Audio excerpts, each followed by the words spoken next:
Good morning, Raptor Freak Alexiades here. Thursday Think Tank, and we've had 2 days of a row of summer league action for the Raptors, playing the Utah Jazz yesterday and beating them in a great game. Jazz were undefeated. They were the only undefeated team in the summer league until we played them. And now there's a glut of like 2-1 summer league teams like all over it. And there's a really intricate system for how they figure out who's going to get to play in the championship game and stuff like that. It has to do with point differential of margins and like how many points you're averaging and how many points you're allowing and things like that. Like if you look at the Raptors 3 games, we won by 20 over Philadelphia, so that's plus 20. Then we lost by 10 to Chicago, so that's a plus 10 cumulatively.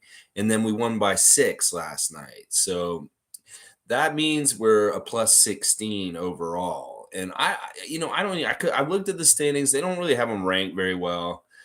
We need to win this Miami game, first of all. Friday night, we're playing at 10 o'clock Eastern. I know all these games have been at different crazy times. We've had one at like noon or 3 p.m. Then we've had one at 5, one at 7. Now we're going to have one at 10. So that'll be Friday night at 10 o'clock, Miami Heat Summer League versus Toronto. So that'll be fun. Monique is here. Good morning, Monique. She's loving that Vince Carter stood up for Canada and Toronto against Chris Bouchard about his stupid comments from a couple weeks ago. And yeah, it is good. It is nice that Vince is doing this and stuff like that. Still, Vince is he's done a lot of damage to Toronto and the franchise at different times. So it's good that he's showing this kind of stuff. I'm really disappointed with Jalen Rose. Like, Jalen Rose is a real idiot. Like, he's the kind of guy that would tell Chris Bouchard that kind of stuff about Toronto, and then Chris Bouchard would think it's true because they're both similar kind of ESPN kind of analyst guys. They're just kind of like idiots. Let's just put it that way. And the latest clip of Jalen and Jacoby, or whatever those idiots' names are, is really insulting. And I would tell Raptor fans that are inclined to leave a voicemail for their dumb little sketch about trade with Brooklyn and Toronto and how stupid and asinine it was, just ignore them. In fact, they're trolling. They're trolling on purpose. They understand how we feel about our team and they want to get your emotions. They're vampires for emotions. So the best way to deal with this kind of stuff is to just ignore somebody like this. So I am pleading with Raptors Nation this morning to ignore Jalen Rose and Jacoby or whatever stupid ass, dumbass name. Because, like, listen, this guy thought that Ball Sack Sports that put out a quote. This is the thing. This is a bad trend in sports also. We got a couple bad trends going on in sports. And one of them is misinformation, sarcastic sites like Ball Sack Sports and things like that are putting out quotes attributing to players that are could be realistically real, but they're not. Like the one that I saw that was really, really bad was the Chet Holmgren one, where he was saying that he was coming in the league to beat N words. And I was like, did he really say that? But then I had to go and look and see what the account was. These parody sites are going to cause all kinds of stupid damage and all kinds of dumb problems. And it's not even that funny, like what they're saying in these parody sites. So I'm not a big fan of Ball Sack Sports or any of these other ones. They're clones of it. Because we've already seen this one instance happen where there's a quote that a real journalist took and used in a real story because they thought it was a real quote. And they look real stupid. And that was Jacoby of Jalen and Jacoby, that idiot. So please don't take the bait with them this morning. They're trying to troll us by saying they wanted to. You heard what they said. They did a trade where Jalen was supposed to be Brooklyn on the phone. And Jacoby's like, I'll send you Scotty and Pascal for Kevin. And then Jalen's like, I don't want that trade. It's not good enough for Kevin Durant or something stupid like that. It's so asinine and dumb. It's information war stuff. It's trying to make us look stupid. And then it's also trying to troll us into engaging with them and showing emotions towards them and then feeding off of it. Like, oh, we made them feel like they said, all right, Raptor fans, whine towards us on our voicemail is what they said. So just don't even ignore them. Their media is not for us. Their media is for the United States. And Raptors fans need to just shut them out, boycott them. There's no reason to watch Jalen Rose on television at this point, guys. You're just going to hear him say something stupid. So good morning, Monique. I just had to say a little bit about that because the Chris Bouchard thing made me think of the Jalen Rose and this other thing that's happening right now. So Click saying, how many people from the Summer League roster can we keep? How many open roster spots do we have right now? We have 17 roster spots. We have pretty much 12 of them filled in. Now, Svi and Malachi are in 2 of those spots. So it's kind of like, well, we have to figure it out. There's kind of 5 spots to play around with. Koloko, Delano, these would be the 5 spots for the Summer League. And Koloko and Delano would have to be counted in this number of the 5. So that would mean 3 guys. And, if it's like Downton, Ron Harper Jr., and DJ Wilson, something like that, I don't know. Because that's the way it looks like to me so far, as these are the guys. Jordan saying Jalen Rose is the most disgraced Raptor. Yeah, he is. Honestly, on my greatest Raptor of all time list, he is minus points. He is such a disgrace. He is the biggest disgraced Raptor in the history of disgraced Raptors. In fact, he has overtaken Vince Carter at this point. That, like, what he's doing since and what he's done since and what he did even when he played for us by letting Kobe score 81 points on us has been a disgrace. And, he's past Vince at this point, and how I feel like that. Monique says, sign Jeff Doughton right now. I am with this, so much with this. All right, let's talk about the game tonight. Forget about these idiots on ESPN. Jeff Doughton has had 3 consistent, really badass games and 3 games in the Summer League. The thing I really liked about Doughton last night was he was finishing in traffic. He was finishing with contact. He was making circus shots. He was scoring really well. And once again, his shooting percentage was really good. 8 for 13 last night, 19 points. He only had 1 assist this time. So he was really more in a scorer's mode in this game. But you could tell he was still kind of playing the point guard and really looking to distribute. It's just that he saw the opportunities for himself to go after it and get it himself. And that's fine. He had a 3-pointer and, some of those shots, he took contact and he finished still. And I was really impressed with him. I think he's our best player in Summer League right now in a lot of ways, at least the most consistent player, because Delano didn't have as good a game last night, but he was fine too. Like Delano Benton only scored 8 points last night, but he was measured with what he was doing out there, and he was way under control, a little bit better. 4 for 8 from the field, 4 rebounds, 4 assists, and 2 steals. He did have 4 turnovers again, so he has been averaging a lot of turnovers, but he didn't get that many points with only 8 points, and that's too bad because his scoring average is in the leaders of Summer League, and now he's going to kind of dip out. So it's just how it is, but whatever. Let's see. Click saying, I've stopped feeding into the KD noise. We ain't doing a trade. That's what Mr. Logo thinks. There's a nice picture of Scotty Barnes with Jerry West at the Summer League recently. And it's funny because we were talking about Jerry West with him the last time he streamed. We were talking about Magic and Jerry West. And I was saying to him, it's like, that Showtime HBO series that John C. Reilly's in is not very nice to Jerry West. That they did him dirty in that series, making him look like a rageaholic and throwing things and angry all the time. And Jerry with Scotty just a couple days after we were talking about Jerry West was really surreal. It's like we were just talking about Jerry West with Scotty. And now he's there with the picture of him with him. And I like what Josh Lewenberg said. He's like the logo with the future logo of the NBA. And I love that. But Jerry West, in his educated opinion as a GM and a person who's been around the NBA since the 60s, this is a man who's been involved in the NBA for like 60, 70 years. His educated opinion is saying he doesn't see Kevin Durant getting traded, that he sees him staying on the Nets for this season. And if anybody has an insight into this and understands the ins and outs of trading and free agency and different things in the NBA, it's Jerry West. So his educated opinion is telling us that he doesn't think Kevin Durant's going to get moved, that he's going to end up being a Brooklyn Net this season. So let's see. Tom Duke saying Rose embarrassing himself. That is really the truth, Tom, that Jalen Rose is embarrassing himself. Like somebody said, like, what does this segment add to sports journalism? This isn't even giving information. In fact, this is giving misinformation.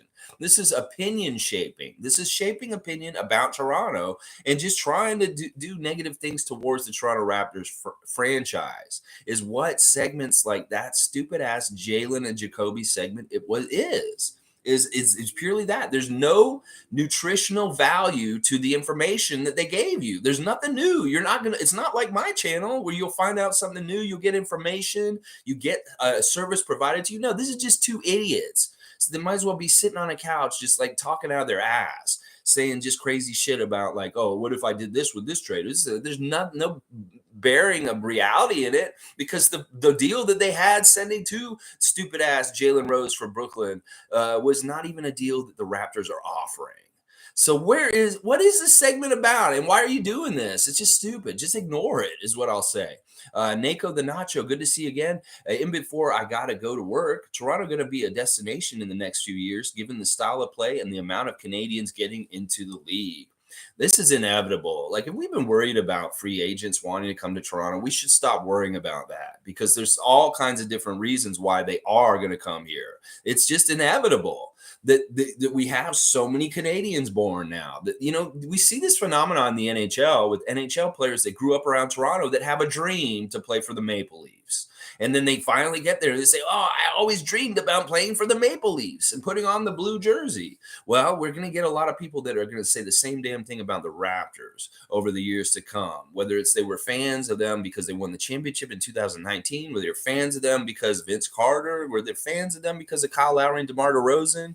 This is just going to be a factor. And Khem Birch is the first one, guys. This is why we need to celebrate Khem Birch, because he was a Raptor fan as a kid and now he plays for the team and he really values that and stuff like that. Now, the other reason why we're going to be a destination no matter what is we have a good franchise. We are not a dumpster fire. We have a very solid GM front office. We have a very solid head coach. These are both things that players worry about. They could go play for a shitty coach in Charlotte, or they could go play for a bad management team in New York and stuff like that. And they could waste parts of their career. So it may be more and more valuable to players to go to a healthy situation. And the Raptors signify this. So there's all kinds of different factors. And then you add in the whole idea of Masai Ujiri and his connection to Africa and the pipeline of talent that he has access to first out of anybody in this league, as far as being first on the ground and making contact with really incredible prospects over there. I think that it's inevitable that we're going to have different pipelines and different ways that we get good young players, whether they're Canadian, African, or whatever. We're going to be getting better players coming here, and there's nothing they can do to stop it, even with this perception war that Chris Bouchard started just now. So dumb. Let's say Jalen basically said Pascal is not an all-star. Dude made an all NBA. That's better than all-star. Yeah, Jalen Rose is very biased. I don't know what we did to hurt him. I don't know what we did to hurt you, Jalen Rose, but you know what? It's not a nice relationship between Raptor fans and you at this point. So it's just like, maybe it is the Kobe thing. Maybe we all laughed at you and said you were garbage because you allowed the Kobe thing to happen to you. You were the one who was the primary defender guarding the Lakers legend Kobe Bryant in the game when he scored 81 points on the Toronto Raptors. You were the one that was the primary defender on him. So that you're an idiot, Jalen Rose. And I'll always love Danielle Marshall, but I will always hate you. And that's what I'll say about it. And there's a difference. That's how you can see that it's is about personality, because these men played together at the same time on the Raptors. And Danielle Marshall is perfectly fine in my book. I love the man. I think he's an amazing player. Jalen Rose, you could have that, but you're just an idiot, and I hate you. So we'll just say that. Click is saying cut Svi, sign Doughton, Delano, Koloko, Hawkins, and who's the other one? I just jumped when you say that. And Brooks, in my opinion. Okay, so he likes Doughton, Delano, Koloko, Hawkins, and Brooks. Yeah, and can we cut Malachi? I mean, I'd like to do that. I mean, seriously. Let's just get rid of all the dead wood and start over. Give some new guys some new chances. Yuta's gone. Isaac Bonga's gone, it looks like. And, you know, why can't we cut Malachi? Why can't we cut Svi and just get new blood all the way through? Because I want to see some of these guys that are playing their ass off in Summer League get a real chance. And I feel like Jeff Doughton is the kind of player that we need to get. I'm on the Downton train, y'all. I know, Rod Stewart. I had to say that. I'm on the train with Doughton. So I'm on the downtown train. I don't know. It doesn't work exactly. But yeah, I'm with it. I'm with it on this. Like, if we were talking about this week, the 3 point guard rankings between Jeff Doughton, Armani Brooks, and Malachi Flynn, I think Jeff Doughton's winning. That I think he's number one out of those three options. He looks like he's longer than those other two guys in some ways. Like I said, his arms seem longer. He seems like just got more weird length, just like Delano does, but on a smaller scale. And I like that because he finishes with length near the basket. And that makes these really nice circus shots. As they said yesterday, Mark Jones and JJ Redick, he put some sauce on it and he made a really nice layup. And he was really good at finishing. Like there was a lot of people in between him and the basket. And he was still finishing with nice, like little arcs and little things and would drop right in. That's a really good sign. There's so many good things about Doughton. And he's very confident too. Like that 1 3 he hit, he was wide open. He's like, oh, I'm going to have to make this because I'm wide open. It'll look bad if I don't. And he did. So that's the kind of player we want on this team. We don't want a player that's sheepish. See, I was big on Armani after one game, but now we've had two stinkers. We've had one good game from Armani Brooks, and now we've had two stinkers. And last night he was 1 for 10 for three. He had a ton of 3 point chances and he missed a lot of 3 pointers. So I don't think Armani Brooks is consistent enough. I really want a very, very consistent shooters on the team this year. They cannot be kind of, I don't know if I'm very good. They can't be like unconfident. They have to be very confident and hungry. And when they do get in, they have to be like right away, like, I have not gotten to play in 2 games. I'm pissed off and I'm going to go off. That's what I think Jeff Doughton could do if he was on our regular roster this season. So yeah, I want to cut Malachi. Can we cut Malachi? Seriously, Click's joking, but I'm serious too. Can we just cut him, please? Monique said, if you could face anyone on opening night and why, which team would I want to face on opening night? Well, I'd like to play the Philadelphia 76ers because I continually want to get back against them because we need to get back against them because they're the last team that put us out in the playoffs. So we have an opening night game against the 76ers. That's always fun. And Chris Boucher loves playing Joel Embiid, and we want to get some get back. And especially since they were the team that put us out of the playoffs, and we can get that first game right away, get back and show that we can beat them right away in the first game of the season. Click saying Jeff Doughton is a 3-level scorer with some defense and good IQ. Not only that, like those are all true. I can add more to that. Like he's a playmaker. He's a really sound decision maker on the court. He's like a really good balance at point guard and his own scoring.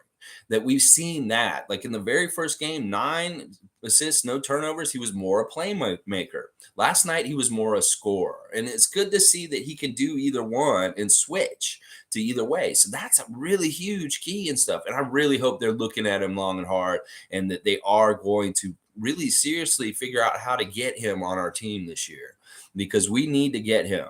Like, I don't care if we have guaranteed contracts or any kind of contracts that are going on with different people. Buy them out and get the room made on the team for the best players from the summer league. Because I don't want to bring in Svi Mihalik if we're getting this kind of guys. We're seeing them in summer league. And then all of a sudden we don't keep them and they go to another team and they start blowing up on another team like Gary Payton II. And we're like, we still have Svi on our team. What the is going on with this? That's how I'll be. Tom Duke saying, Click, there will be a couple of cuts coming to some Suns. Ooh, that's ominous, Tom Duke. Yeah, well, like Monique said this week, Josh Lunenberg is projecting Justin Champagnie to not make this team.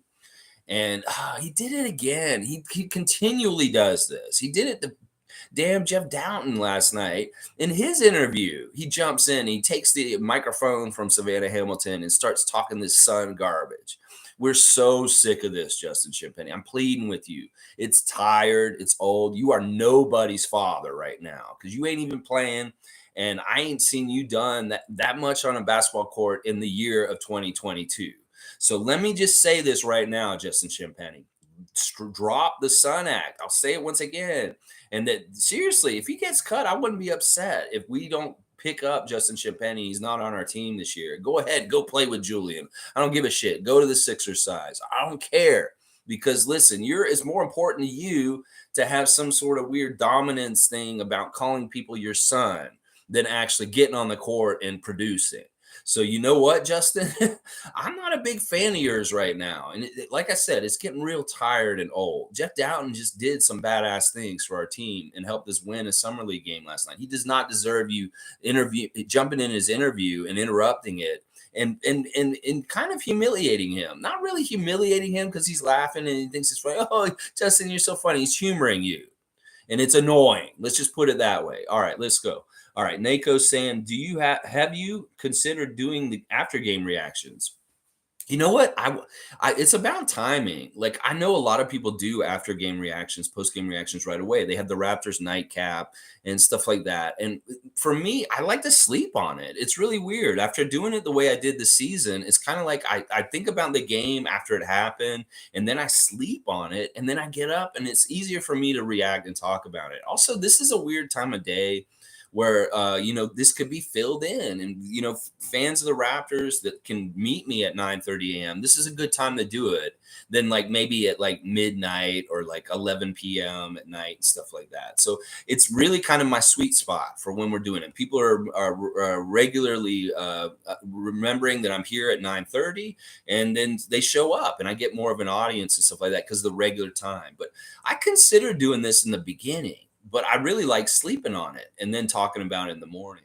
Marlon's saying, good morning, all. Ryan Hawkins is all so nice for us. He shoots well, plays defense, and good height. Yeah, all right. We have some big Ryan Hawkins fans in this stream, and I'm with you guys. The shooting looked really nice. He didn't get as much time on the court in the game last night as I'd like. He only played 3 minutes, but he did hit the only shot that he took, and it turned into a 3-point play because they gave him a foul shot also.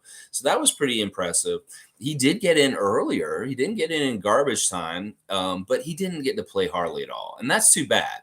Now they're going to play Miami on Friday night. Hopefully he'll get more time in that game, and then the final game that they get. Hopefully that could be a championship game. But that really is going to depend on them winning and then like seeing how this whole stupid point system works out for them. I think the standings that I was looking at was like they were like 6th or 7th overall in the standings right now, from according to the way they figured it out. So it's going to be interesting. It's kind of a cluster F. And it's kind of dumb. And I'm with JJ Redick about giving rings to Summer League. It's kind of dumb, honestly, especially when it's like not that many games and all the teams are pretty comparatively equal. It's like, really, if you give one team rings for winning Summer League, but they don't play all of the teams and actually get tested by the very best other team, and like maybe the team that wins it doesn't really deserve it. So that's that kind of stuff that I kind of don't like the ring thing about it. Maybe they should give them a big trophy or Summer League trophy, but they don't deserve rings. It's kind of weird. It's kind of dumb. All right, let's see. Click is saying, yo, Champagnie is starting to be so annoying. He's so comfortable. It's like he thinks he's guaranteed a roster spot. I know. That's the thing I'm wondering too about. It's like, I think that some people, this kind of stuff manifests as insecure. This is insecurity manifesting. Is like he's maybe feeling super insecure, and so he's overdoing it, and that may be part of it right now. It's really weird, and I don't like it. I really don't like it. And in some ways, I'm connecting dots. I don't know if Scotty Barnes is a big fan of Justin Champagnie. I'm going to tell you that right now. That he has never liked this son thing, Scotty. And that like he's always been uncomfortable with it. Like he was uncomfortable with it last week when he won at 2K23 against that fan, and the fans started calling him, "You're my daddy, you're my daddy." And he's like, well, "I'm not your dad. I don't want to be." Like you could tell on his face, he's like, "You're my daddy," and I'm like, he doesn't want to get involved in this. And when he got on the Instagram that one day, and he was on Justin's page, and I don't think they communicate completely directly. He was telling him, he's like, y'all, I don't understand why you keep doing this son thing. This is what Scotty is saying to Justin, you and Pascal. And Justin's like, I tried to explain it to you. It's just the thing we do. And I'm like, and he's like, I just don't like it, is what Scotty was saying. So Scotty's on our side as far as this thing. He thinks his son stuff is stupid.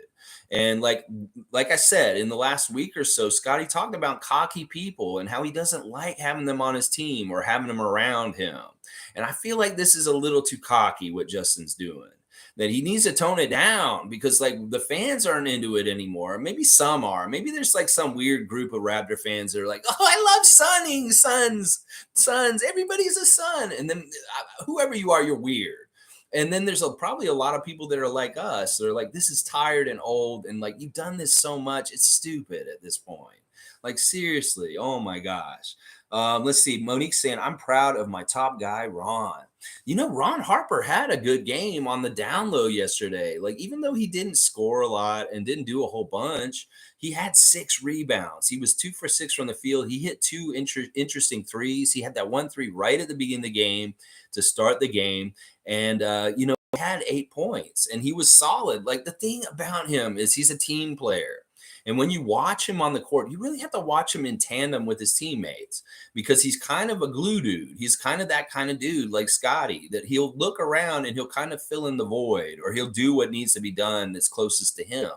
And he's good at it. Like I'm really watching his IQ and his switches and where he goes and kind of how aware he is of everything that's going on in the court at both ends of the court, the defensive end and the offensive end. And I'm really impressed with Ron for those kind of things. And it's funny that they were saying in the broadcast that Ron Harper Sr. is saying that he thinks Ron Harper Jr. will have a 10-year NBA career. That he's predicting it right now, that this is not going to be some guy who's going to be a flash in the pan, come in for a year or two, and then he's gone. This is a dude who's going to stick, is how his dad feels about it. And it's really because he has the building blocks and the knowledge and a lot of different things that's kind of an advantage over other players like him in his situation. That he does have some advantages in a lot of different ways. He has some interesting resources like his father. So yeah, this will be interesting to see Ron. He's starting really from the bottom, from nothing.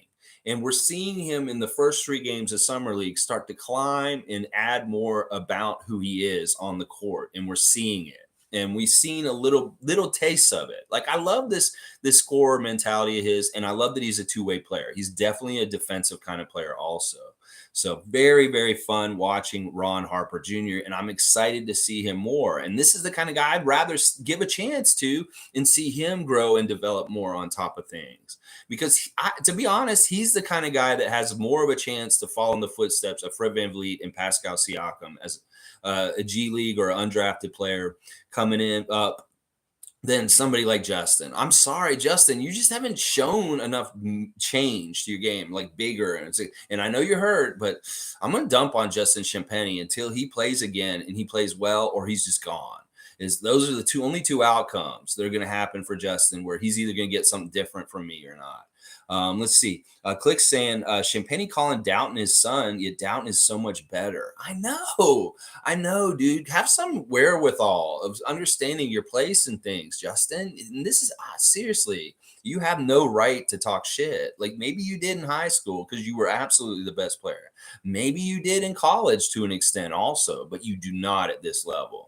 And even at your level at Summer League, you do not have the ability to say this either. You're not like the top guy on the Toronto Raptors Summer League. You're not. It's really silly. Monique saying Chris Boucher isn't on Twitch as much as Scotty. He really isn't. He's barely on Twitch. He did it more during the season than the off season. And I wasn't watching Twitch at that point, so I didn't really see Chris too much. I watched Chris Twitch once. And that was when Otto Porter got traded to or signed with us. And then I told Chris, I was like, Chris, did you see Otto Porter got signed to the Raptors? And he was like, what? And he grabbed his phone. He started looking at it real quick. And then he got off the Twitch real quick. It was interesting. But yeah, he doesn't Twitch a whole lot. And neither does Delano right now. And they're just busy guys right now. Like I expect Scotty, we'll see Scotty in the next 2 or 3 days. He'll be back on Twitch in the next 2 or 3 days. I really do believe this and stuff like that. So. All right, let's keep going. Click saying Masai has access to every player outside the United States. American can keep their American talent. We will outsource them. This is true. This is part of the reason why we bring in somebody like Matt Thomas all of a sudden. He's like, we got our eye on Europe and different places around the world, and we see a lot more maybe than the average NBA team. just because we have probably more international scouts and different things and stuff like that. This is we have different avenues to get players that are unconventional compared to other teams, which rely on maybe free agency, big signings, and things like that. So, Click saying, I'm not sure how I feel about DJ Wilson still. Very inconsistent and slow on defense. And then Tom Duke saying DJ is maybe just not up to Raptors elite roster level. All right, guys, I was thinking this after the second game, but last night he showed me something.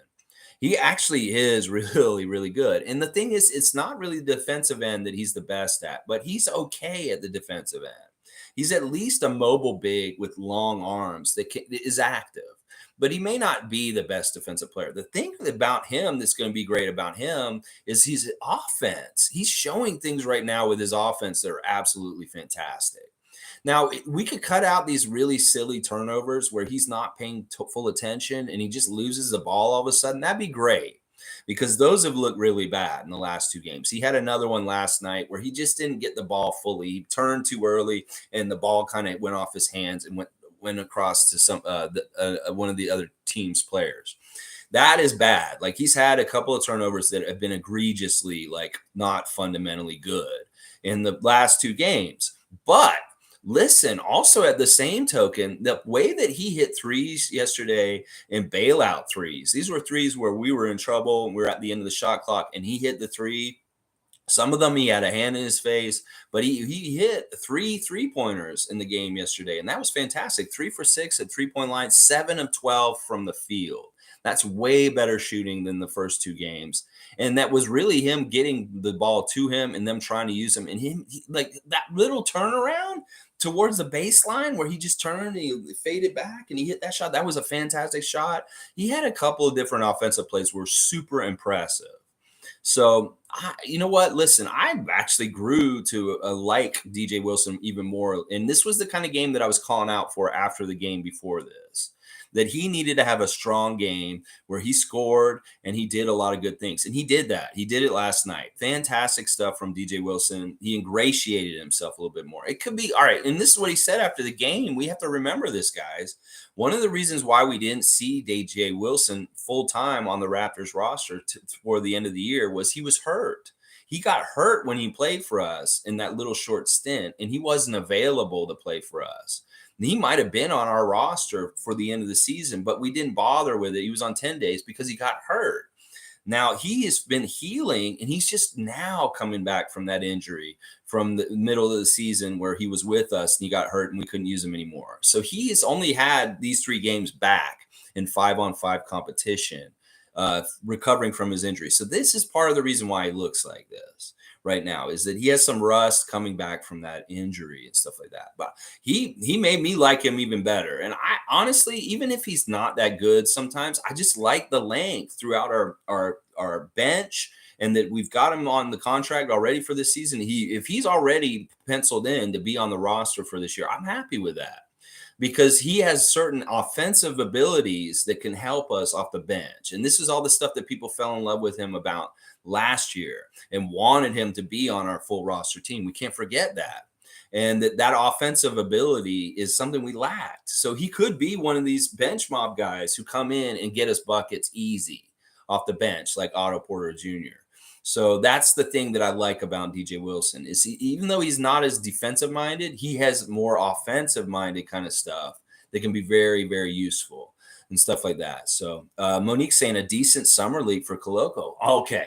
Listen, we're getting a different thing from Koloko in each of the 3 games. We're getting different stuff shown to us. And last night he showed some more really beautiful, amazing things about his game. Like one of the ones that I want to talk about that was really important, and this is so badass to see, because this is going to mean big things for our defense this year if Koloko's involved. We will not have to do a non-positionless scheme if Koloko's out there. He will switch to any one of the players on the court. He will switch to the guards, because we saw it last night.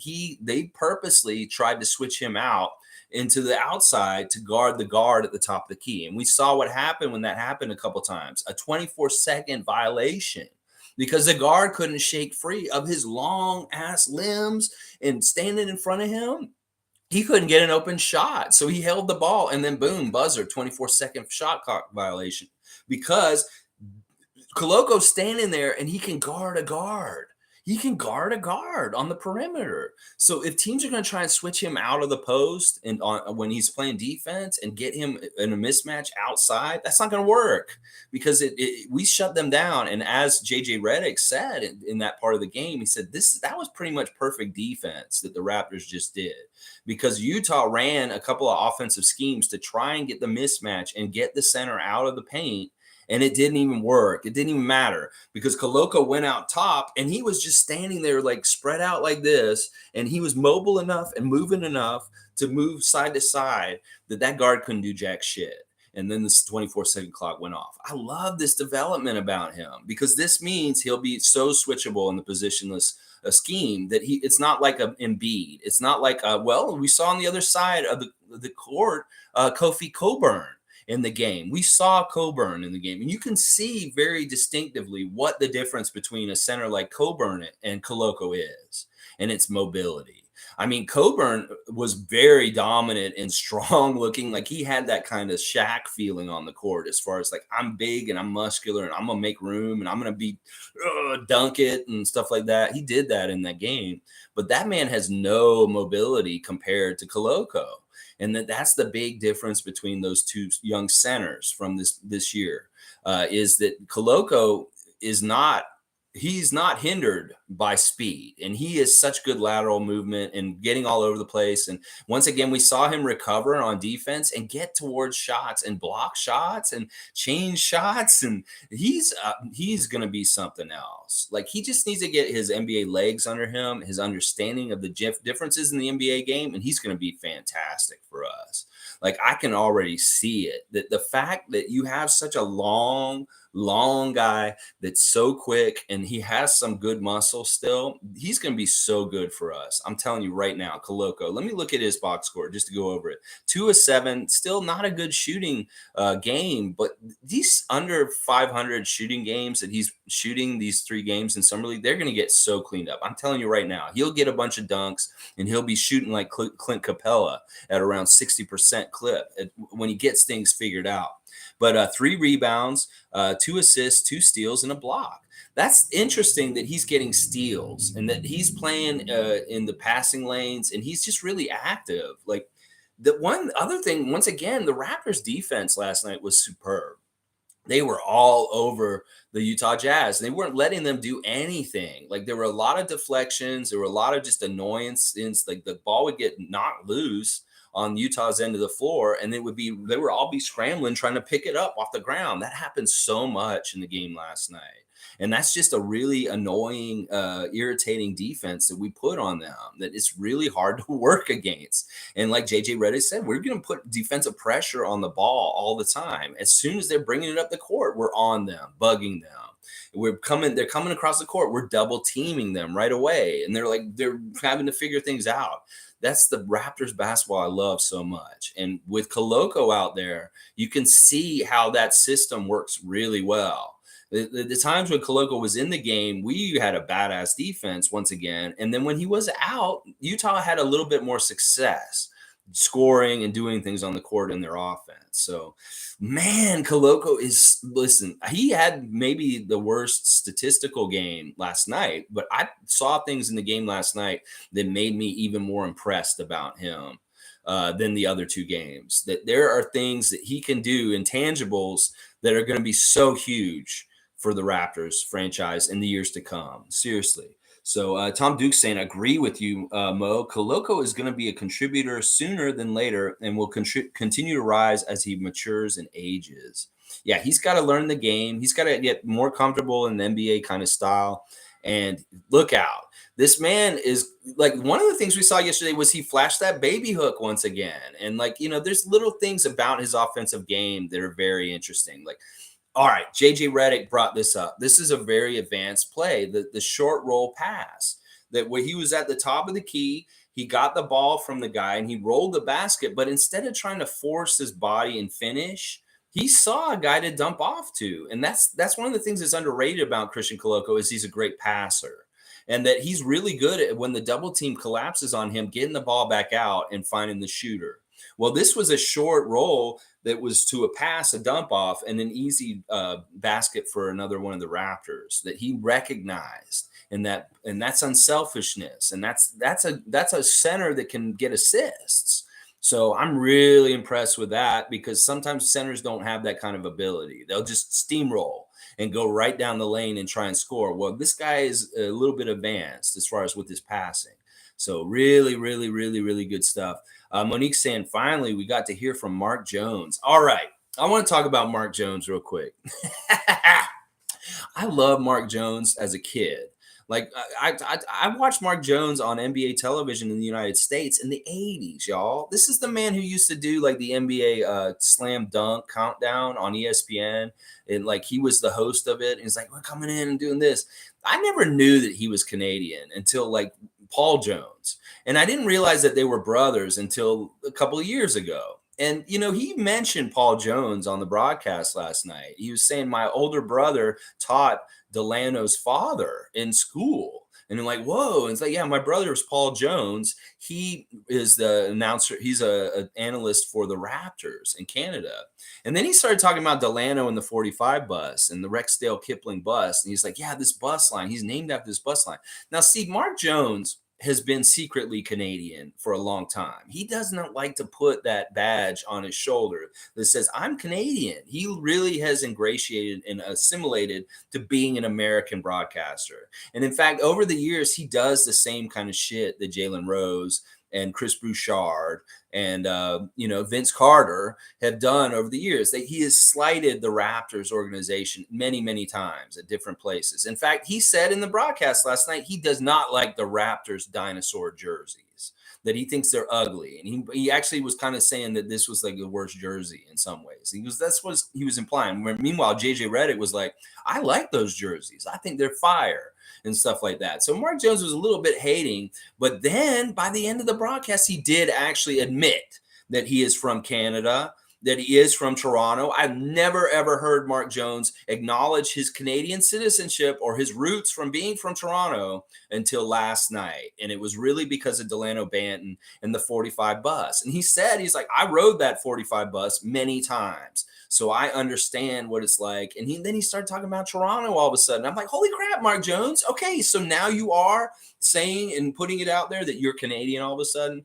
Well, I like that in a way, that he finally admitted that he is from Toronto and that he's Canadian, because he's tried to hide that for so many years in so many different places. So kudos to you, Mark Jones, younger brother of Paul Jones. You know what? I like your brother better, Mark. I'm sorry.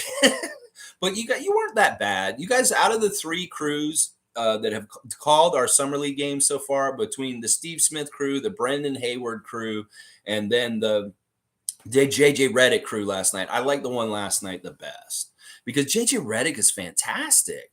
Like, he has a really good analyst like vision, and he's really smart, and he's down the line. He doesn't have this bias against Toronto like everybody else does. He will give us flowers when we deserve it. And I like that about JJ Redick. And his insight is really on cue. Like, he was calling out plays and telling us the plays that they were playing and stuff like that. That's advanced kind of NBA coverage for advanced NBA fans that can actually understand the plays and stuff. And I love that, JJ Redick. You are a badass. And I'm becoming more and more a big fan of yours in retirement as a sportscaster. You were annoying as a player for sure, but I really respect you and enjoy your work as an analyst on NBA TV channels at this point. Your podcast is fantastic also. So JJ Redick, kudos to you, man. And Mark Jones, thanks for coming out of the Canada closet. Finally. Oh my gosh. Seymour Pape saying Summer League rings. Let's go. Raptors we will win this, and then Kraft dinner. We'll really want to be a Raptor. KD will really want to be a Raptor. Hey, listen, yeah, the summer league rings will really encourage KD to be. I don't know. Listen, if Jerry West thinks it's not going to happen, I don't think it is going to happen. I think it's getting worse and worse for this.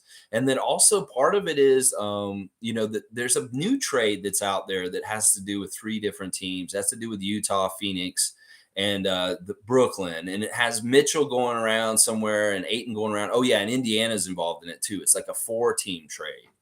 And yeah, it's a little complicated and crazy, but it could work and do exactly what people are saying. And in it, Ben Simmons ends up on the Jazz. So that's a really weird, interesting trade. But I think that it may be the most realistic at this point. That I don't think the Raptors are willing to deal with Sean Marks at this point, because they're asking for way too much than we're willing to give. And it's just, what's the point at this point? It's just walk away from the table. Nothing's going to change. You're not going to budge on what you think Kevin's worth, and we're not going to budge on what we are willing to give you. So it's just like it's an impasse. So that's what I feel like is happening with Toronto and Brooklyn as far as trade talks for Kevin Durant. Now, other teams and things that are happening with Kevin Durant and Brooklyn could be different and could be happening a little bit more quicker. But I think with us in particular, there's just a standstill. And that's fine. If it's going to be a standstill, and this is naturally the way it's supposed to be because of Masai and Bobby and what they want to do and their judgment of the situation, then that's the way it should be. Stuff like that. Nishani's saying, you're being so harsh to Justin. I think he's doing his best to stay positive. Is injured, and he sees guys coming for his spot. Yes and no. All right, Nishani, you know what? I will agree with you. I am being very harsh on Justin. But you know what? I gave him all last year also. Like, I was really cool to Justin. I was a big fan of his. I was like, you know what? I like the dog in his fight. I like the way he gets after the offensive rebounds. I like how aggressive, how much he works, all that kind of stuff. Well, unfortunately, by the end of the season, he really got lumped into that category of like Malachi, Svi, Yuta, those kind of bench guys that are just useless. Like, we'd bring him in, and he was just as garbage as they were. Now, he played really well at the beginning of the season, and he had good times in 905. But it really is like, if we're going to dump on Svi and we're going to dump on Malachi, we better dump on Justin too, because he's, in my eyes, he's at the same level of production and giving good things to our team. And I just don't like that he's disrespecting these young guys that are coming up underneath him, and that it's some sort of weird dominance thing and stuff like that. And I understand he's trying to stay active or involved. Well, maybe he shouldn't, because it's just reminding us that he's not playing. That maybe doing the cheerleading stuff on the bench and being loud and cheering and posting David Johnson's dunk after the game is great, but all the jumping in on people's interviews is not. And that's the thing I have a problem with and stuff like that. It's like he's kind of being an attention whore, and that he needs to kind of have his face out there, even though he's not playing. It's like, don't get on camera if you're not playing, seriously, because you're just reminding us that you're failing. Because in a way, having an injury is failing. You want to be strong and healthy and being able to play at all times. And that if you can't play, like Malachi couldn't when the time was right for him to get a spot, that's a fail. That is a fail, because your body did not allow you to play. And I know that sucks and that's cold, but that's just the damn truth. That in a lot of ways, this is really bad for Justin, that he needed to be playing in the summer league and showing improvement to his game like Delano's doing right now. Delano is showing improvement to his game and ingratiating himself to have a roster spot. Justin needed to do that this summer. He's not going to get a chance to. And that sucks, but still, it's like he's trying too hard. He needs to dial it down and maybe just go into the shadows a little bit. Work hard silently, and then training camp, the gangbusters, show some stuff and earn your spot, Justin. Because in my eyes, you haven't earned jack shit to be on the Raptors right now. He really hasn't.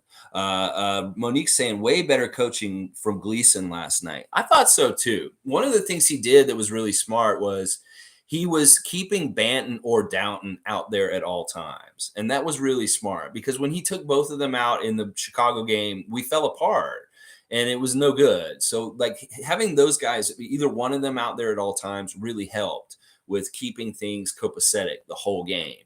And I think that was the big key that he did that was different, was always having either Delano or Jeff Doughton Jr. out there on the court at all times. And that was very helpful. Seymour saying very hot starts. I like it, but we got to stay focused throughout the game to the end. Putting teams away from a hot start needs to be emphasized.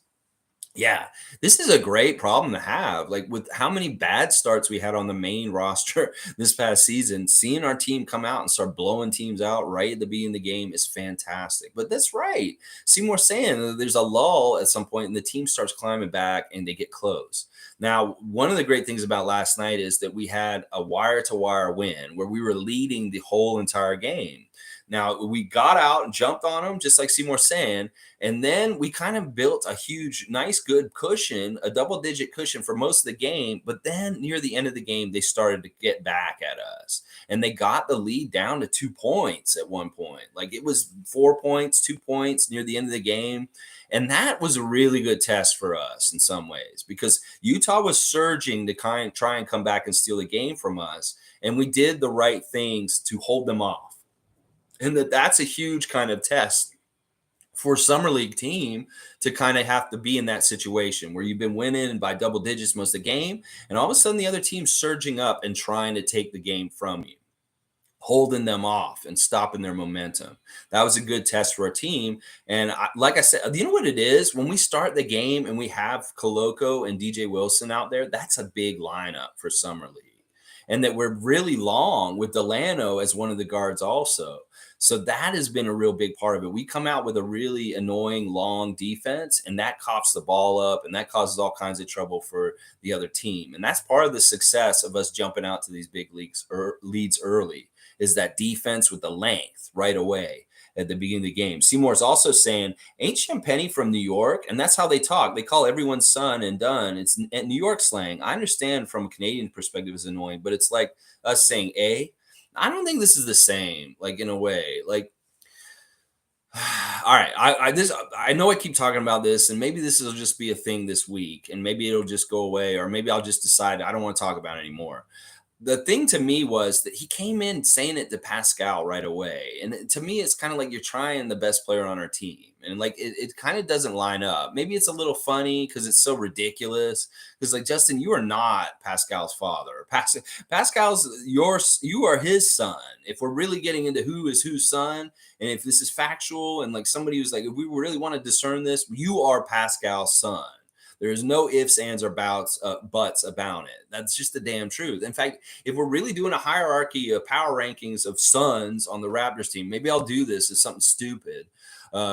You're not very high on the list. I'm going to tell you that there's probably 10 or 12 guys on the team that are more, you are their son. If we really want to get into this kind of thing. Now, is this really a New York thing? Okay, sure. That's fine. Or maybe it's just a young person kind of thing, like at this point. Like it really has something to do with like the memes. I think it has more to do with that than necessarily the geography. It has more to do with like the memes of like, LeBron holding Giannis as a baby or something like that. Like Steph Curry holding LeBron as a baby crying. He's like, oh, he's his son now because he beat him in the playoffs and the finals and beat him. That's where it comes from, is the pictures of like toddlers on fathers' laps and faces are pasted over of different team players in the NBA according to who beat or who owned who, and they've made them their son. That's where this comes from. And it really is kind of a demeaning, kind of like I'm trying to put you below me as a level kind of thing. Now, that's the stuff that's bugging me, is because it just seems so insecure. Like at this point, like it was fun. It was kind of a joke in the beginning. It was original. It was like, oh, this is creative. This is fun. But this was last year at this time, like in the summer league and the training camp in the beginning of the season last year, the Sun stuff started. Now it's like gone exponentially all of a sudden just recently. And I hate it. It's like every day I'm getting on there, they're doing interviews with summer league players, and Justin Champagnie's jumping in like Waldo and saying, here's Waldo. Yeah, well, you're my son. And then he gets out. Why? Just stop. Oh my gosh. Anyway, it annoys me. Some people may enjoy it and stuff like that, but it just really annoys me. Oh my gosh, it annoys me. And I don't think it is the same as saying like A, like when we say A at the end of stuff. I don't think it's the same. It's a different kind of thing in some ways. Alistair's saying that point guard is staying. I hope so. You're talking about Jeff Doughton Jr. I know that's who you're talking about, Alistair. And he better be staying, because if he goes to another team and blows up and he's just an amazing player on another team, I'll be really mad. I'll be really mad if we didn't keep him. Click saying Ron Harper Jr. lost weight since he got drafted. It will make him faster, and most of that weight will be turned into more muscle. Yeah, it's true. It's what he said after the game, that he's been losing weight since he's been in training camp for summer league and doing different things with the Raptors. Hey, that's good. Like if that makes him even better. I don't want him to sacrifice that chunk though that helps him be a physical player and throw some weight around. Because that was one of the things that was attractive to me, is that like when you get these kind of like more wide players that can actually have some good speed and can get up and down the court. Like Charles Barkley was a freak of nature, that he was like a 300-pound man, but he could run like so agile and get up so high and stuff like that. That's kind of actually a strength if you can combine like that Zion kind of leaps with that kind of body frame. And yeah, I kind of wanted that more. And I'm not actually happy that I'm hearing he's losing weight. But I guess you're right, Click. It'll make him faster. And maybe it's all replaced with good muscle and stuff like that. But yeah, hey, Ron's going to be interesting to see how he changes as a player for us and how he gets better and what they work on with him. And I like that he's talking about how he's working with Rico Hines and stuff like that. It's going to be very interesting. Tom Duke saying Ron Harper has literally changed. He's lost weight, leaner. He commented on focusing just on basketball. Yeah. Yeah, he seems like such a good young man. I'm really interested to see more and more of his personality on the team, and I want him around. He's the kind of guy that I can see a potential and a growth on top of what he's already doing. And some of these other guys, I don't see them getting any better. Or if they would have already and started like dumping water out of the boat of their sinking ship for them in the NBA. So Tom Duke saying we are going to have another year where we have let go of someone who kills it.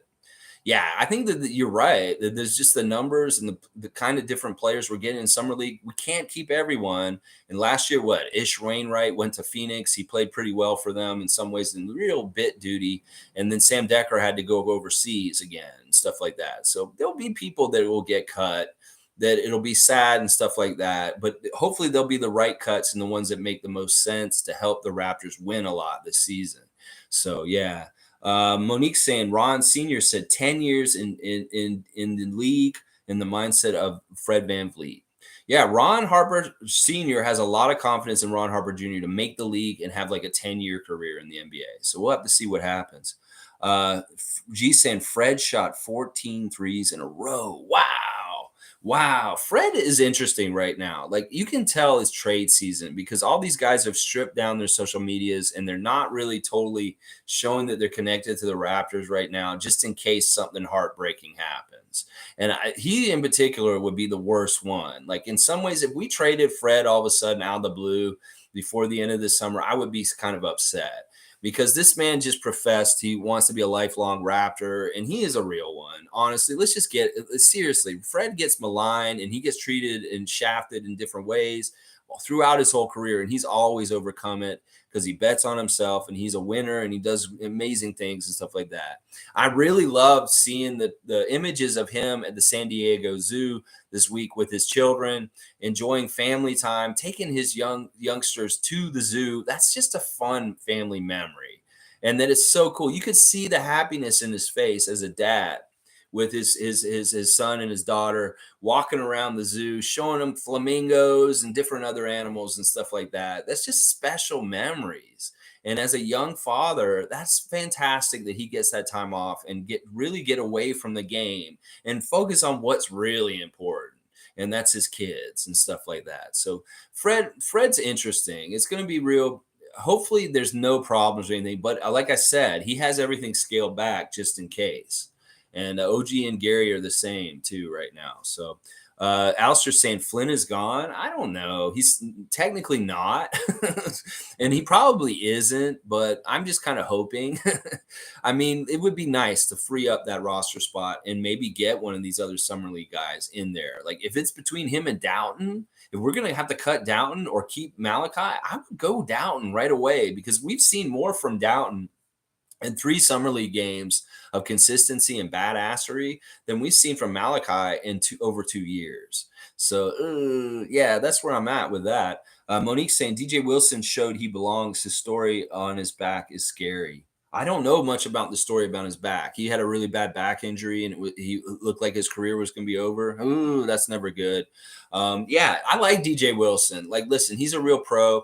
And JJ Redick was right last night that in some ways DJ Wilson has an advantage because he's a 6-year pro and he's playing in a summer league game against guys who are very young and just getting oriented. This guy could go out there and do some things a little bit better. And he did finally last night. Like, I really did like DJ Wilson's game. He did have a couple of careless turnovers and a couple problem things that happened. But overall, really fantastic, solid game. A plus 12, 22 points, 9 rebounds. That's a big thing. He was big on the boards yesterday. And, I know we were talking about his defense isn't as good as somebody like Koloko, but he is still pretty good as far as like in the team defense. He may not be the best individual defender, but he plays really well with the other guys and making sure that they rotate and cover really well and stuff like that. So, Lolita's saying, shout out to Vince Carter. He couldn't believe what Broussard was saying. Thanks, Vince. Yeah, Vince is good for that. Like in some ways, he can be reasonable at times and stuff like that. But you know what? To be honest, at the time when Vince played for the Raptors, Toronto was a different city, and he's right. And in some ways, it wasn't as friendly towards the Raptors and the team and stuff as it is now, for sure. But really, really nice of Vince to come and stand up for Toronto and stuff like that. And he even said it in his statement. He's like, I've had my moments with Toronto, like ups and downs, obviously. And rightfully so, Vince Carter. And, but he says overall, this is a great place. And he's always enjoyed being here. G's saying, Scotty just posted. He's on his way to Montreal. All right. Yeah, I love Scotty's got all these shirts. This is the style now. They've got these old school shirts that he has a Michael Jordan one he's been wearing the last day or so. And Koloko's wearing one on his Instagram this morning. He's eating breakfast or something.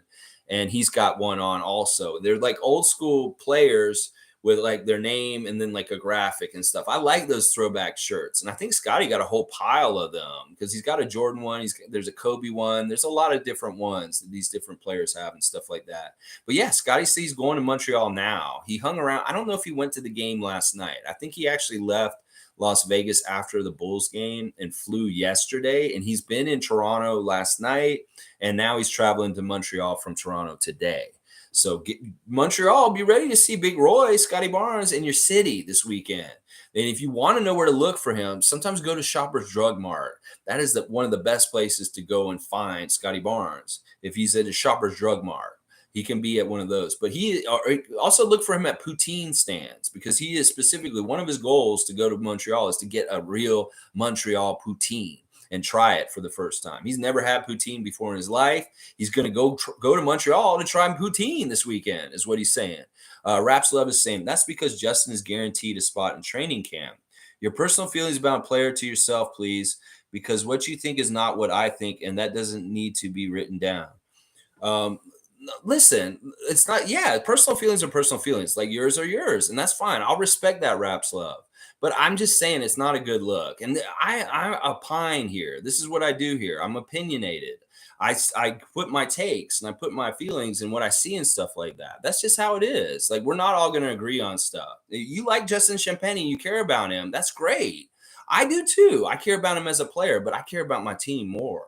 And if he's not going to be doing, things for the team and he's a distraction, he's taken away from youngsters that are coming up that maybe deserve the limelight because he's jumping in and being selfish, then yeah, I'll call him out for that.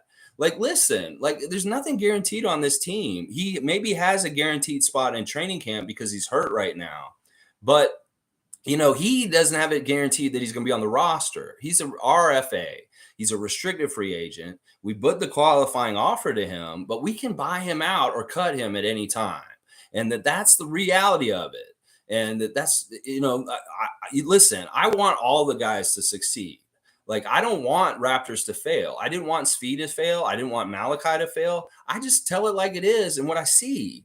And I have to be realistic and balance my affinity and positivity towards the Raptors in general and wanting them to succeed with reality and really seeing the situation. Now, this Sun thing is real fun and stuff like that until somebody gets pissed off about it. And then all of a sudden there's problems on the team between players. Like, maybe some of these guys don't like his little Sun act. And maybe there's a friction underneath. Like, maybe somebody's like, you know what? I'm fucking sick of this guy calling me his son. This is not the way. It's disrespectful. So that's what I'm talking about, is that this could cause kind of ripples and stupid shit on the team just because he thinks he's funny. And that may be an issue I have with it. So that's part of it there. Plus, I don't think he doesn't deserve to jump in just Jeff Doughton's interview. Jeff Doughton deserves that time to him. And that, let him have his own time. That's what I say about it. Justin, you don't need to be such an attention whore, is what I'm saying. So David's saying, huh? Okay, and Rapslev is saying, joke around with his teammates. Have you ever been in a team sport? What do you know about joke around your teammates? I do know about this kind of stuff. And yes, I have been on team sports, but this is a little different. And this is a little tired. This is public. It's one thing if it's behind the scenes and they have their own little jokes and stuff like that, but this is public. And in a way, this is kind of humiliating other guys and on the down low, making him look insecure. That's what I'm saying. You can have that team sports camaraderie and that shit talk in house. But when you put it on blast in an interview, that's a little different because that puts it out in the realm of us. And that's what I'm saying. You can have that camaraderie and all that kind of good team sports kind of stuff, but keep it in house. Don't put it on blast, is what I'm saying, and stuff like that. And yes, I have been on team sports and have had that kind of camaraderie and that kind of shit talk and that kind of fun. But listen, there's a certain levels of where it should be and where it shouldn't be. And this is an area where it shouldn't be, honestly. We're more professional organization than this. I don't think what Justin's doing is professional. How about that? Oh, there you go. Alster saying Svi will be better this year. Well, if he gets a chance, he may be better in a European league. He may not be in the NBA. Like I'm saying, nothing's guaranteed in this sport. That nothing. You can talk to DJ Wilson and hear about his path to get to where he is right now. That's why I'm saying, Justin, Svi, Malachi, we already see Yuta's already gone. So that's just the business of it and the reality of it and stuff like that. So I think, yeah, David's saying right there, I imagine he'll do great overseas. Exactly what I just said. Alistair's saying they don't understand how good our bench is next season.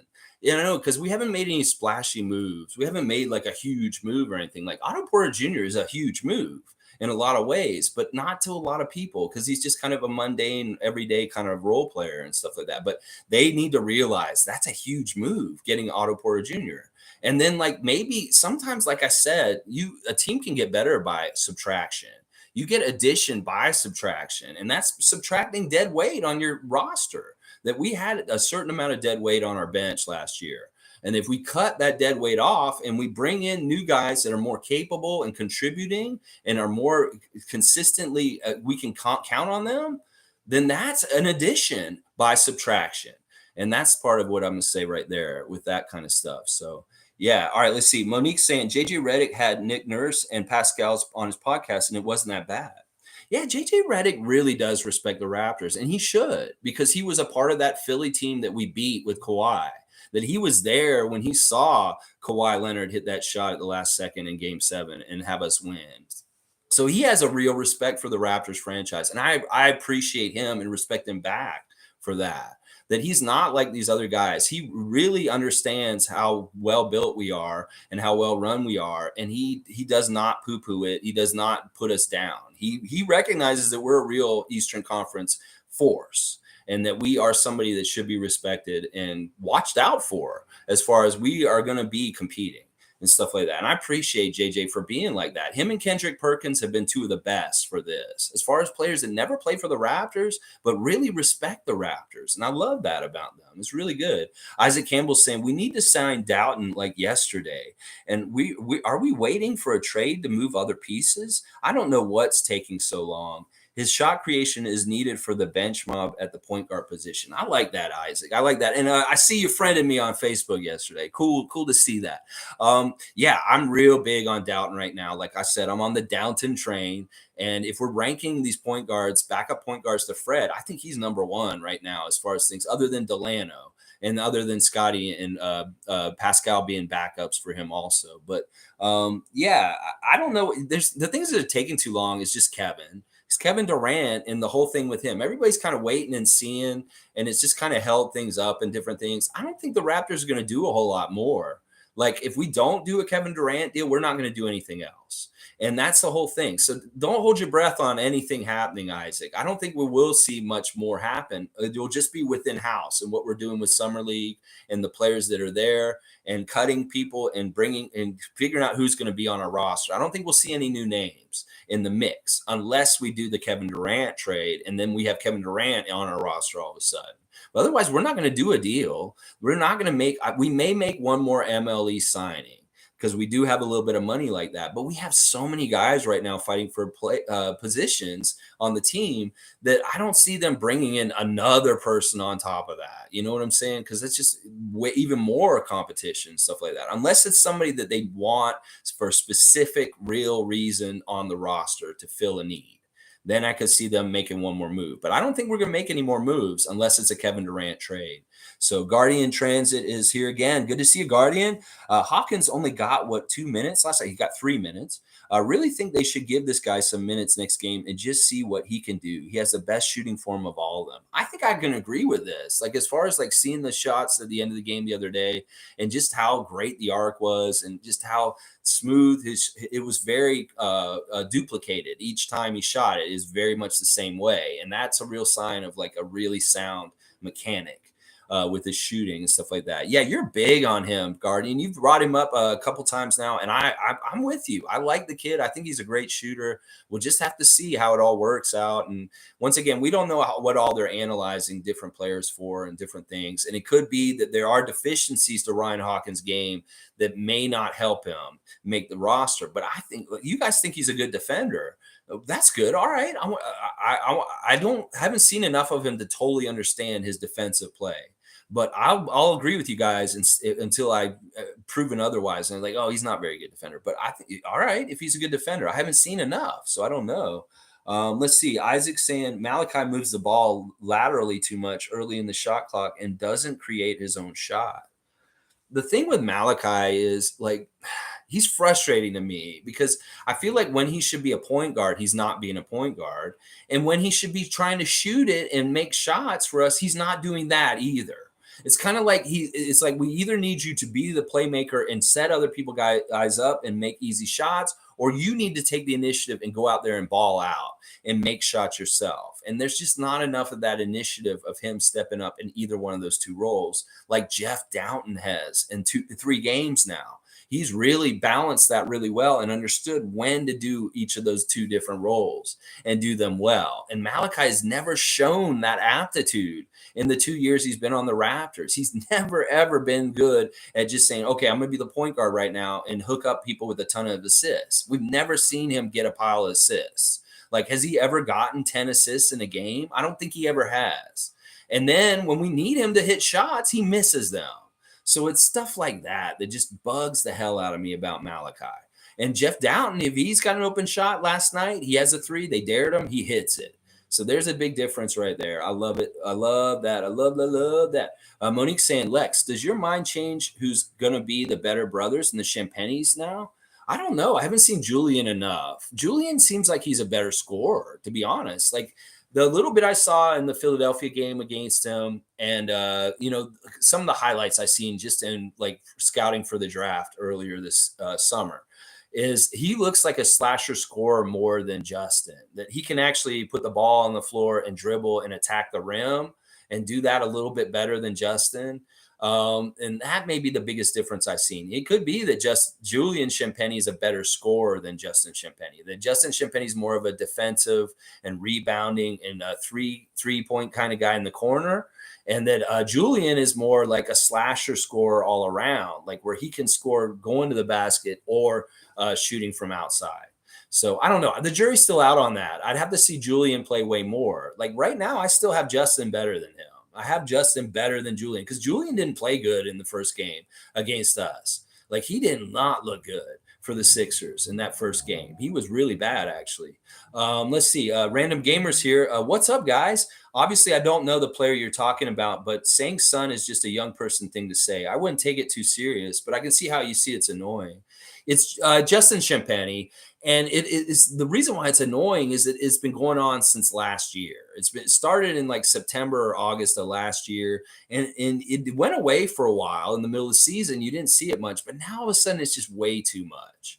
And to me, it's the kind of thing that's like, where are you backing this up? Like, how do you back this up? You're not backing this up with your gameplay or anything like that. I think it's ridiculous for a guy who's a 2-way contract who didn't get drafted to come into a team and start telling the franchise scorer that you're his son.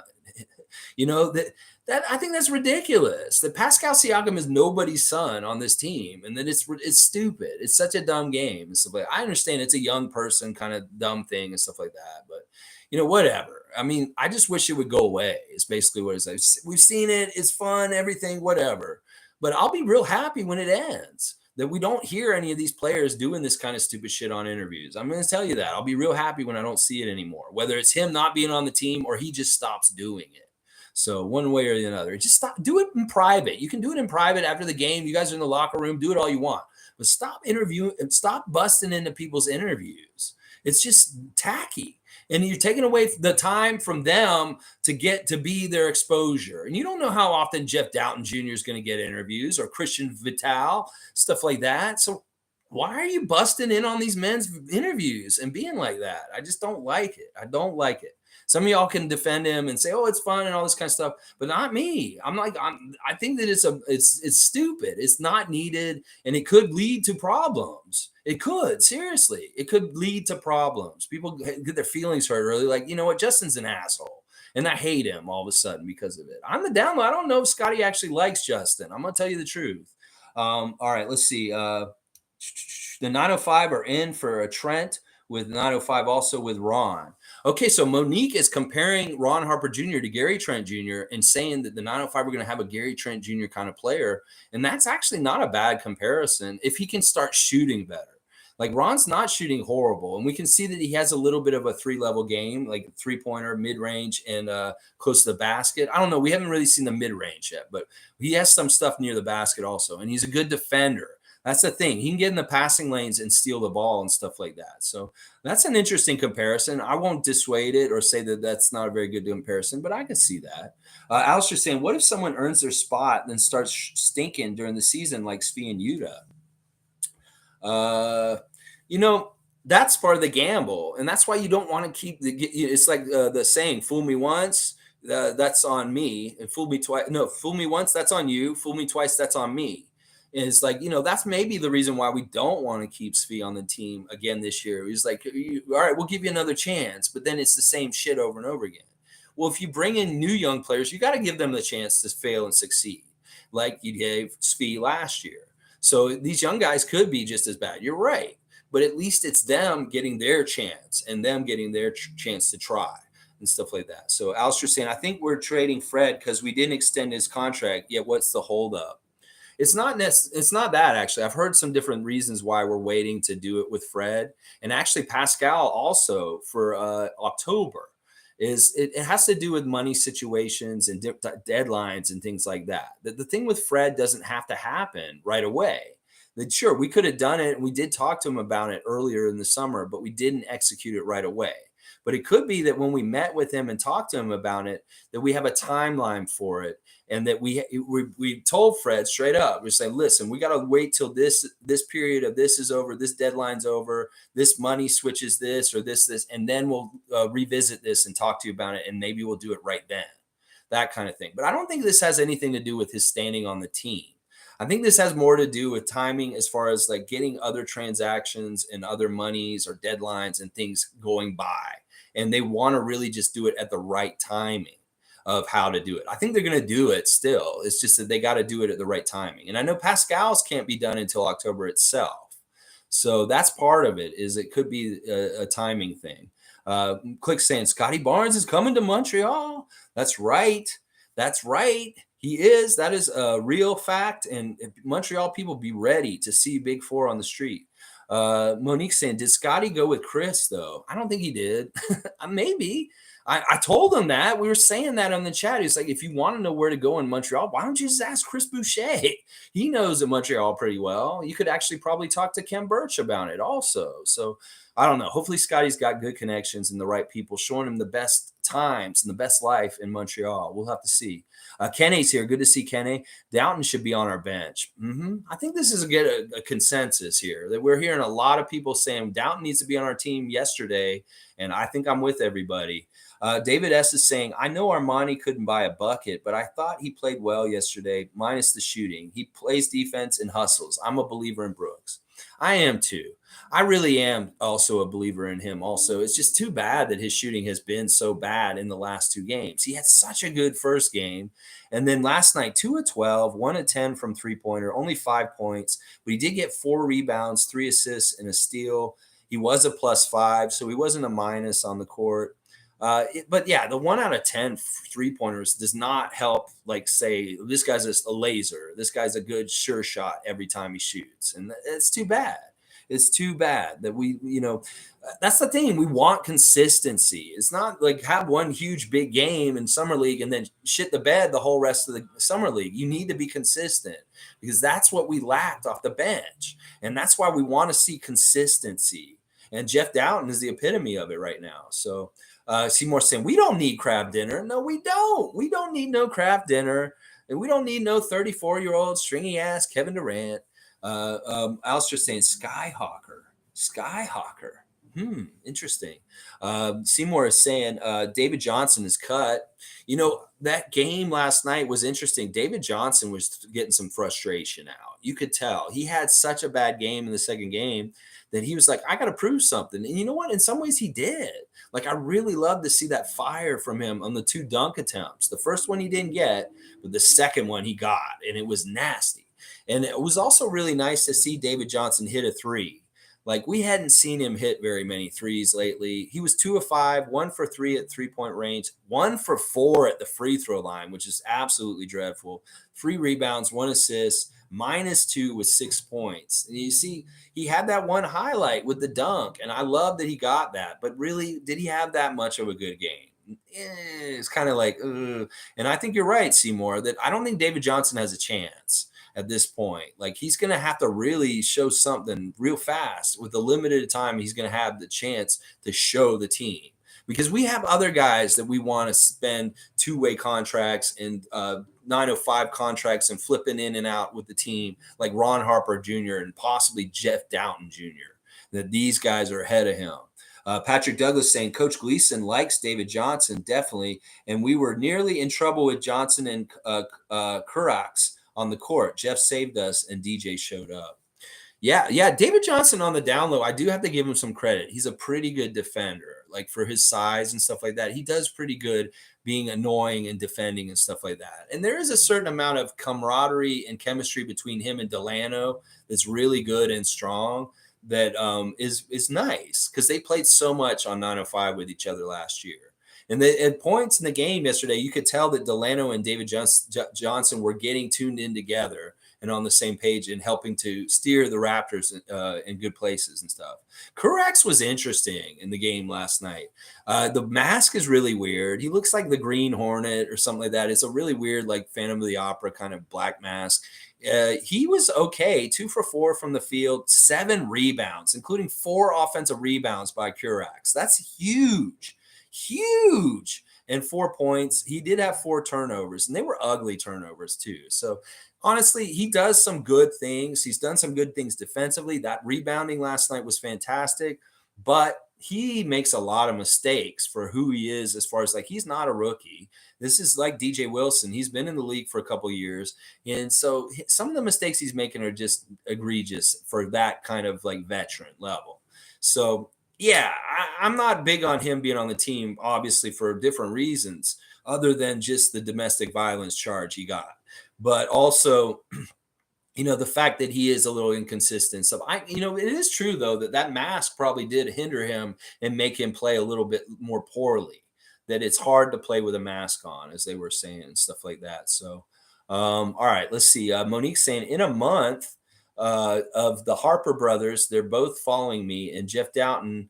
By the way, guys, with the schedule, let me know what games you attend. Okay, when the schedule comes out, we'll figure it all out, Monique, when the Raptors regular season comes up and stuff like that. That's cool that both the Harper brothers are following you, Monique. All right, put in a good word for maybe post my channel. We'll see if they come or something like that. But yeah, the Harper brothers, Dylan and Ron, and then Jeff Dowtin, man. Oh man, I listen. We can talk about Jeff Dowtin all day right now.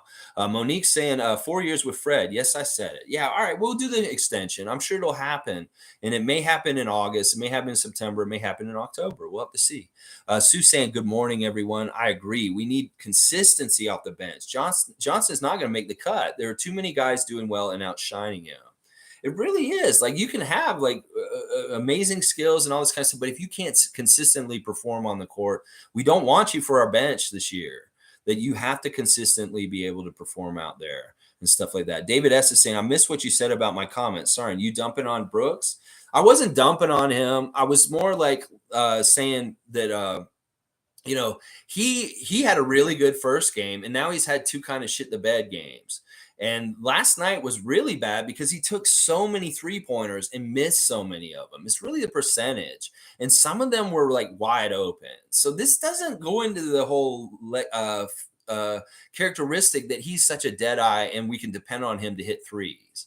That this is kind of similar to what happened at the end of the season. It's like he had really huge threes at times, and we were like, wow, but can he be really counted on in some ways? I don't like that he missed so many threes yesterday, but he did get some rebounds, and 3 assists is nice and a steal, and he was a +5. He only had 5 points though. That's really crazy. Like he should have had way more points yesterday and stuff like that.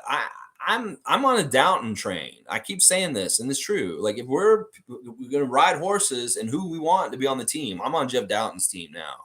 That Armani, if we have to pick between one out of the three guys, between Flynn, Brooks, and Downton, I'm Downton right now. I'm Downton with Downton. So that's really kind of where I'm at with that. All right, let's see. Monique saying, I definitely agree with Johnson always. I want Johnson to do well. I like him, but these guys from last year, they got their year in the system. They got their year to prove their development, stuff like that. So CC saying, Raptors just signed Justin Champagnie. Okay, well they just signed him a 2-year, 1-year guaranteed. All right, well so they're showing their hand. So none of this, all this noise can go away. They're saying that Justin is going to be on the team for this season at least. So wow. Okay, David's saying, wow, really? Maybe they're trying to calm him down just to shut him up. I'm with that. David's comment is pretty on point, and I think that's right. Maybe they saw that he's insecure and he's acting out, and that they wanted just, all right, Justin, just chill out. Here, we'll give you this. Just chill out. And that's maybe what's happening here. Okay, that's good news, CC. Thanks for bringing the breaking news. And good for Justin. Listen, but cut this Sun stuff out. Minimize it, maybe. Maybe the team can come and have a meeting with him and tell him it's like we're sick of this. Isaac Campbell saying yesterday at my local court, I hit a tough step back 3-pointer. There was nobody else around, but when I got home, I found out Justin Champagnie was my son. Isaac's being a comedian. I love this. I encourage everybody to get out on the courts and play. This is beautiful weather right now. It's a perfect time to be out on a basketball court in Toronto. Go find your local court and just put some hoops up, get some exercise, and get some sunshine out there. Fantastic stuff, Isaac. And I'll bet it was a sweet looking step back 3-pointer. And I can't fault you with this. Everybody can be anybody's son. You go ahead and son Justin. CC saying at David S. Yes, it was just posted on Twitter. Okay, so it's probably official. I'll believe CC. CC's a pretty reliable source, so we'll believe that. Seymour saying if the summer league ended today, who is your Raptor MVP and defensive player of the summer league?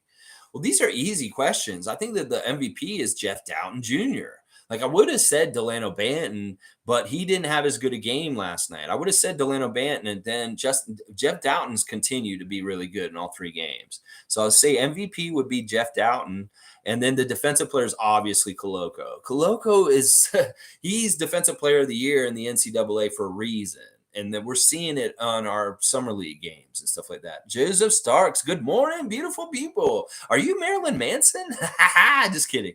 I sort of think they will keep Dowtin Jr. and Flynn and send Harper Jr. to the 905 with the rest of his sons. Yeah, I mean, yeah, I think that Ron Harper right now is not really carving out a place on the main roster. It is looking like he's going to get more time on 905 this season. Just from like he's not initiating or taking over the games as much as he could. Like if he was doing things like Jeff Dowtin's doing right now, I would say he's probably going to be in the rotation, but he's not right now. So it's looking more like 905 time for him. So yeah, let's go Raptors is what Monique's saying. All right, let me just talk about the game a little bit more before I sign off real quick. Really interesting to see Bruno Caboclo on the other side of the court. He looks like a man finally, a big man. But you know what? Listen, it was cool to see Koloko versus Caboclo, but Koloko, in some ways, was way better than Caboclo even now. Even now, after all these years that Bruno's been in the NBA and bounced around, went every which way, I think Koloko, in some ways, is a better prospect than Caboclo at this point. That at one point we saw Bruno take a dunk and he completely bricked it. He went and it went flying out the other way. Bruno wasn't that impressive to me last night. It's too bad, but a lot of people are saying he deserves to be in the NBA, and you're probably right. He's got 9 points, 9 rebounds, assists, a steal, and a block, but 4 turnovers. He was 3 for 7 from the field. Just not a super impressive game by Bruno Caboclo for the Utah Jazz, but it was fun to see him and kind of like weird to see our draft pick Koloko battling with the guy that we drafted like what 10 years ago or something like that is when we drafted Caboclo. And then also on the other team, interesting to see that Miller guy, Isaiah Miller, come off the bench and get 4 steals real quick. Really annoying with 8 points. And Kofi Coburn, that guy has some size and muscle and weight to throw around on the court. Really Shaq like play by him, but obviously there's limitations to it also, and that's part of the reason why he didn't get drafted. He comes to Jazz undrafted, and I don't know if this was by design or what, but Trevor Gleason was keeping Koloko away from Coburn last night. They weren't playing Koloko the same time as Kofi was out there, which may have been good at some points because DJ Wilson had to wrestle with Kofi Coburn more than Koloko did. And it seemed like they were doing a switch opposite of each other. Sometimes coaches do this on purpose, and that they didn't want to see Koloko battle Coburn. I keep wanting to say Kingston because of Kofi Kingston, but it's Kofi Coburn. So stuff like that. So yeah, Jeff Doughton all the way, and Joseph Starks is on the Jeff Doughton train. Also, we're all on the Downton train, just like Rod Stewart on a Downton train. The Juzang guy was pretty interesting that they kept touting, but he didn't really do a whole lot. They were hyping him up, but he didn't really step up. The Utah team didn't really have any stars on it. I mean, Caboclo may have been the most star kind of guy on the team. Now, for our guys, Christian Koloko, fantastic stuff. Didn't really score a lot, but he did stuff on the court that is really portends and shows that there's going to be really cool, interesting things that he's going to bring to the Raptors on the defensive end and also offensively with his passing. So really happy about that. DJ Wilson, really big game. We needed him to have this game because he'd had some poor games before this. Had a big game. This is fantastic. I feel real good about him being on the Raptors roster because of a game like last night. 3 of 6 from 3-point range, 7 of 12 from the field, 9 rebounds, 22 points. Absolutely fantastic. Leading the Raptors yesterday, DJ Wilson. So I'm feeling real high on him. Ron Harper Jr., I felt okay with him. He played 29 minutes, 2 of 6 from the field. They were all 3-pointers. That's the interesting thing. Ron Harper took all of his shots from outside 3-point range. He did not take a single shot inside the 3-point line, which is weird. He hit both of his free throws, 6 rebounds, 8 points. Not a bad game, just solid bench, but he wasn't on the bench. He started. But just solid kind of contributions in the time he's out there. Jeff Doughton, 8 for 13 from the field. Absolutely fantastic. In some ways, he's our MVP for Summer League so far, 19 points. Not a whole lot of stats otherwise, but he was more focusing on him putting the ball in the basket and helping the Raptors keep scoring. So no problem with that. Like I said, he's doing a good job of deciding when he needs to pass and when he needs to shoot. And that is something that's really important for a point guard. And I like his decision-making with that.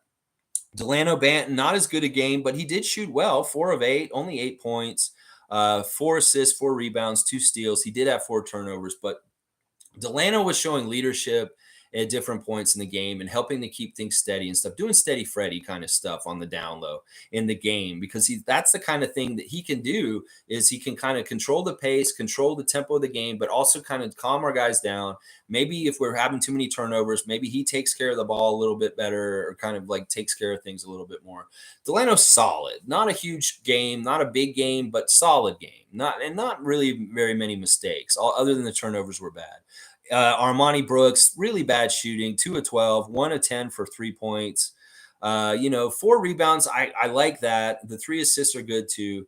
But Armani, the last 2 games has not been as good as the first game, and that's too bad. But if he ends up on the team just as a, I don't mind him. He's pretty solid sometimes, but sometimes he just doesn't do what he's supposed to do. And then Hawkins, not enough time. We needed to get him more out there. I'm disappointed in that. It wasn't that he was in garbage time. They just gave him a spot duty, reserve spot duty, come in like near the end of the second half. And he made like a 3-point play the old fashioned way by making a layup and getting fouled. And that's really all he did. David Johnson, great dunk. You could tell he's frustrated and he's trying to get some things out, and that's what he's doing. And then Carax, 7 rebounds with 4 offensive rebounds, fantastic. But really had some bad turnovers and didn't play well in a lot of different ways on the court. Also, partly probably because of his mask and stuff like that. So Monique saying Bruno Caboclo, you always say it wrong. I say Bruno Caboclo. Bruno Caboclo. Yeah, I always say Bruno Caboclo. I don't know. I've always said it the wrong way. I think it's Bruno Caboclo, right? Clo. Yeah, I should do say it wrong. You're right, Monique. Sue saying our bench is going to be so much better this season. I'm looking forward to the upcoming season. I am too. Joseph Stark saying we may be keeping Flynn because of his draft capital and may fetch us a second-round pick. It'd be good to trade him. Like he has no trade value right now, though. I don't think anybody would want to trade to get him. But okay, Joseph Starks may be seeing the smart GM side of having Malachi around, stuff like that. And then Patrick Douglas is saying, give us more Ryan Hawkins so we can assess properly. Shooting is our priority, consistent shooting. Yeah. We got Miami game Friday night, and then there's one more game at least. There's only 2 more summer league games. So we need to still see Kajab. We still need to see more Trey Porter. We need to see Jalen Sims. We need to see more of these guys. And depending on whether we're competing for a summer league ring or not, maybe a factor in whether we see these guys or not. 1 out of 10 isn't consistent. Yeah, it's not consistent enough. I'm sorry, David. Especially because some of those looks that Armani had yesterday were wide open and he just missed them. The one shot that he did make was really nice, actually, because it was deep and he did have a defender coming at him and it was a laser and it went right through and it was really beautiful. But it's too bad that the other 9 threes he took weren't more like it. So, yeah, I'm still hoping to. I mean, listen, it's so muddled right now with the guarantees. Like they're saying Justin just got a guarantee for this year. DJ's got a guarantee for this year. It's like it seems like we have too many guys guaranteed already. Like with Malachi, Svi, all these dudes, somebody's going to have to get bought out or cut because I don't see, especially if we're going to keep some of these really good, talented guys like Jeff Doughton Jr., somebody's got to lose their spot. Because I really want Jeff Doughton Jr. And all of you guys are saying the same thing today after his continued consistency. And that's what we want. Consistency. That's what we want. All right, y'all. Thanks for being here with me today. I know I've been down on Justin Champagnie, and I'm glad that he got this contract. Obviously, they know something that I don't know, and I trust in Bobby Masai and stuff like that. Please, Justin, just chill. Now, maybe hopefully you're not so insecure. Maybe you won't be jumping in on people's interviews all the time, stuff like that. So Sue's saying, how will they decide who gets in finals for Summer League? After we beat the Jazz, there are no teams that have won all their games and many with 1 loss. Yeah. Well, they're all 2-1 at this point. Like a lot of them, it's a point differential thing, Sue. They're going to look at how many points we averaged as a team and how many points we allowed the opponent. And they're going to look at that point differential. And then they're going to factor in strength of schedule. Like the fact that we beat a 2-0 Utah team may be good. That it's like if you beat like teams that are 0-3 or 1-2 and stuff like that. But if you beat more of the 2-1 teams, then maybe you get weighted higher for those victories because of their respective records. So I have a feeling it has to do with those 2 things specifically. I don't know exactly for sure. I know the point differential thing is one of the main tiebreakers. But then the other one probably is strength of schedule and how well the opponents that you beat in Summer League. And maybe the 1 loss you had. If you had that 1 loss to a team that's 1-3, then maybe that hurts you and stuff like that. So I think there's something like that. So I appreciate you, Monique. You're usually spot on. I love talking to you. And then Seymour saying, I hope we don't get robbed in Vegas. Well, even if it's like, who cares? Like last year when Sacramento and Boston played for the Summer League Championship, who really gives a shit? Who actually remembers who won that game? I don't remember who won that game between Sacramento and Boston from last year for the championship, but Scotty Barnes was burned by it. He hated that he didn't get to play for the championship in Summer League, that it pissed him off, and that he thought that our team was good enough to play in it. So it's Caboclo. Caboclo.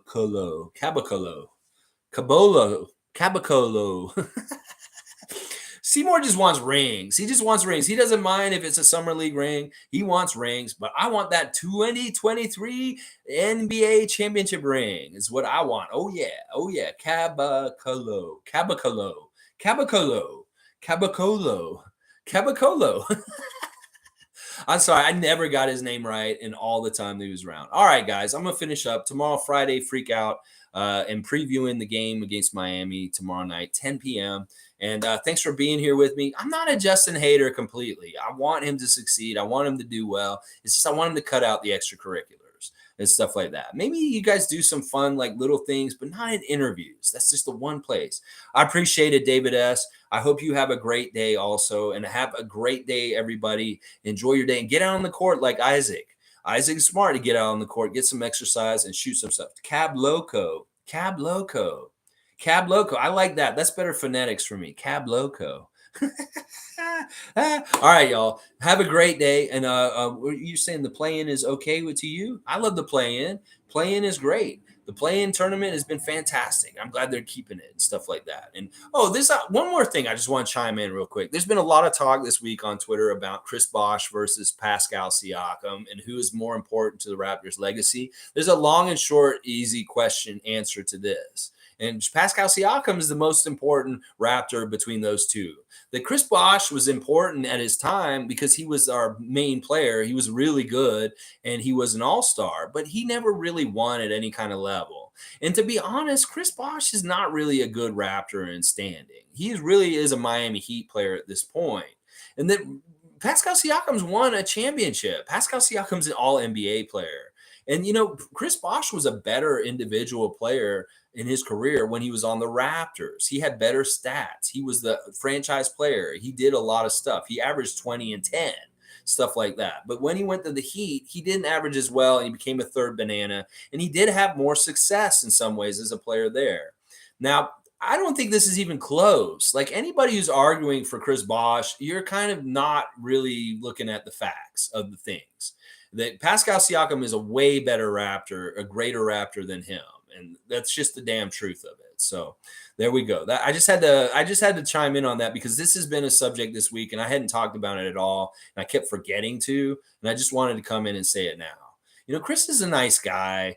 I don't hate him like I hated Vince for a while. I didn't like him. Like the whole thing with Chris Bosh, it kind of mirrors my marriage. Like he was playing for us when I was married, and then when he left and went to Miami, it was when my wife left me and I got a divorce. So I really couple him in with my ex-wife. So that's kind of how I feel about him. If that says anything. So. All right, y'all. Let's have a great day, a great Thursday. Get out there and get on the court like Isaac. Have a good day. And let's go Raptors. Let's get 3-1 in the Summer League and hopefully compete for those Summer League rings that Seymour Pape is coveting so badly right now. You want to get a Seymour, would you get a Summer League championship ring replica?